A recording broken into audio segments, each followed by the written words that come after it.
Look, you don't know me, and I sure as hell don't know you.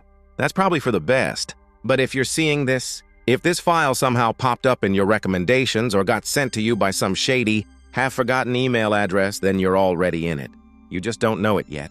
So do me a solid and listen close. This ain't a campfire story. This is a warning, a receipt. Proof of purchase for the worst damn deal I ever made.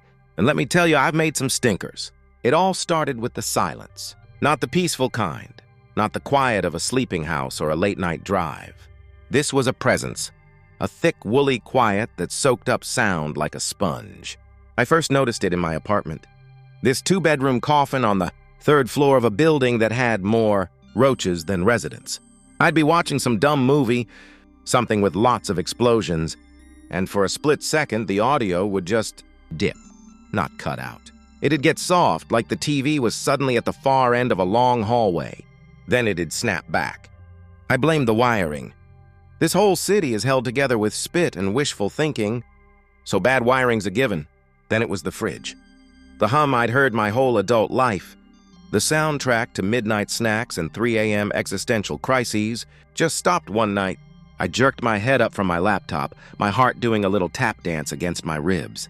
The silence was so absolute it felt like a physical weight on my eardrums.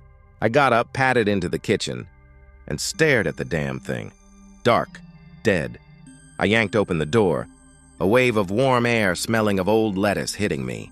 I was about to curse my landlord to the 7th circle of hell when click, it kicked back on, cool and normal like it had just taken a breather. Weird, right? But you explain it away? You gotta. The human brain is a masterpiece of denial. It's not that the world is getting fundamentally stranger. It's just a brownout, a glitch, a loose wire. The real kicker, the thing that shoved my head out of the sand, was the neighbor's dog.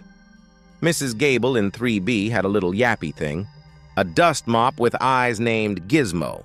This creature had 2 settings, asleep and screaming at the universe for its many injustices. You could set your watch by its 6 a.m. meltdown. One Tuesday I woke up late.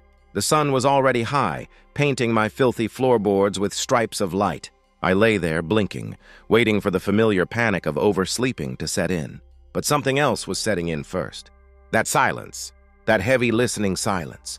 No gizmo. I got up, my skin prickling. I cracked my window, leaning out into the humid morning air. No traffic sounds from the avenue 3 blocks over. No distant sirens. No chatter from the bodega. Downstairs. Nothing. It was like someone had hit mute on the entire city. I stood there for a full 5 minutes, just listening to the frantic thump of my own heart. That was the first time I felt it. The Watcher. I didn't have a name for it then. It was just a sensation, a cold spot in the air right behind me. A feeling of being studied so intently it made my teeth ache. The silence broke later that afternoon. The sounds of the city flooding back in like a dam had burst.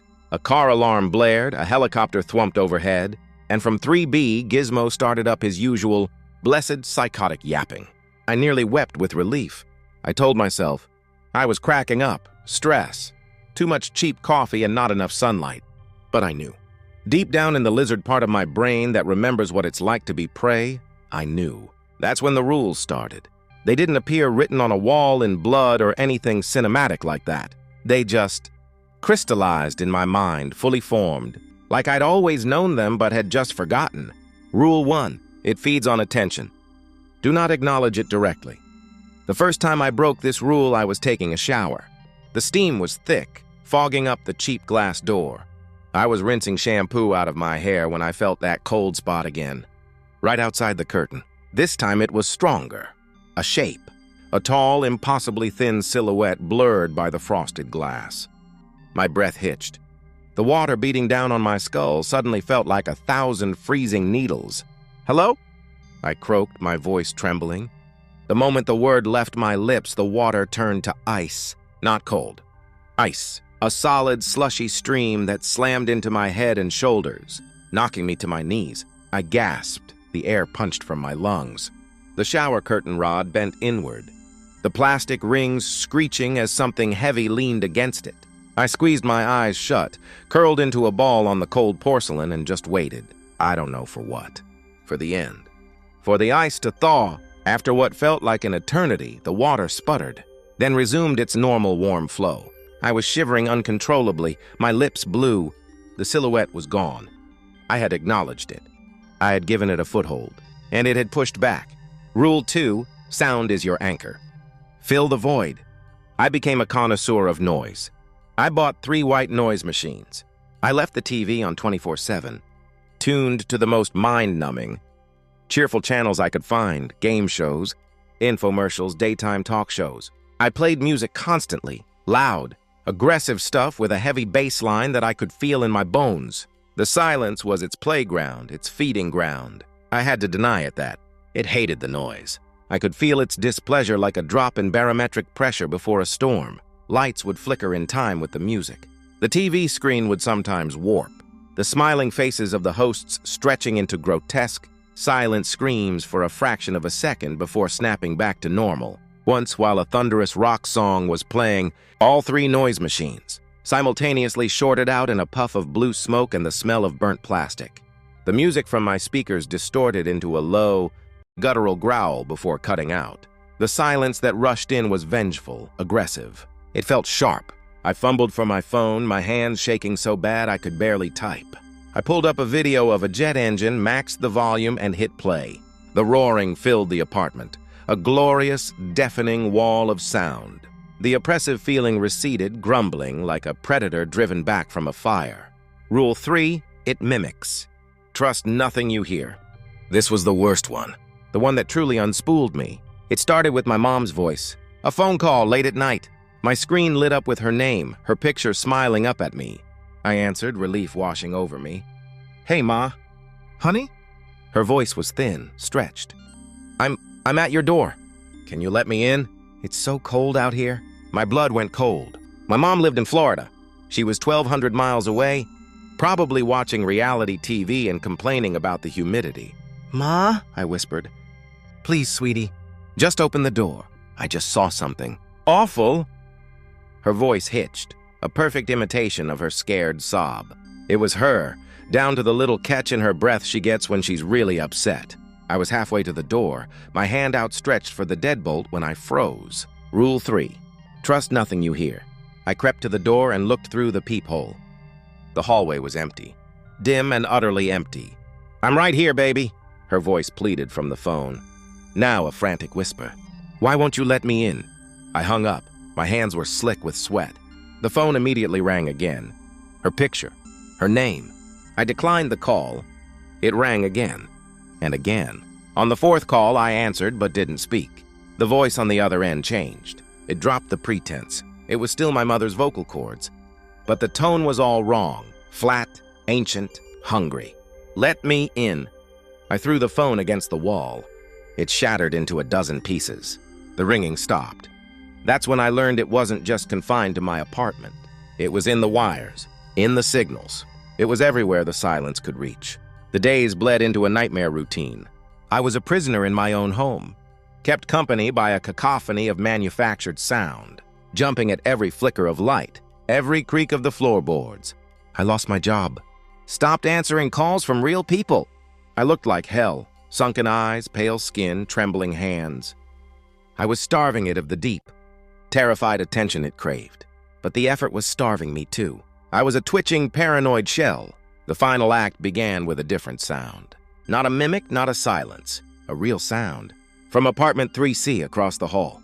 A man lived there. I didn't know his name. We'd nod sometimes in the hall. He kept to himself. It was a thud. A heavy, meaty thud that vibrated through the floor. Then a scream. Not of fear, but of pure, unadulterated rage. It was a raw, guttural sound, the kind a man makes when he's got nothing left to lose. My blood ran cold for a different reason now. This was real. This was human. The screams were followed by the sound of things breaking, glass shattering, wood splintering, and underneath it all, that terrible, vengeful roaring. My rules were for survival. They were selfish. They were about hiding, about not being noticed. But this was a battle. And this guy, this nobody from 3C, he wasn't hiding. He was fighting. The noise in his apartment cut out abruptly. The silence that followed was the most terrifying I'd ever heard. It was a triumphant silence, a feeding silence, I couldn't move. I stood in the center of my living room, surrounded by the blaring TV and the hiss of a replaced noise machine, and I listened to that silence. I knew what it was doing in there, and I was doing nothing. A new sound, a scraping, slow, deliberate. Coming from the hallway, something was being dragged out of 3C. I heard the soft thump, thump, thump of it going down the stairwell. Then, the distant creak of the front door of the building opening and closing. The building was silent again, but it was a different silence now. A sated silence, a full-bellied quiet. I don't know how long I stood there. An hour? 2? The sun went down. My machines droned on. I was a statue of fear. Then a soft knock on my door. I didn't breathe. I didn't move.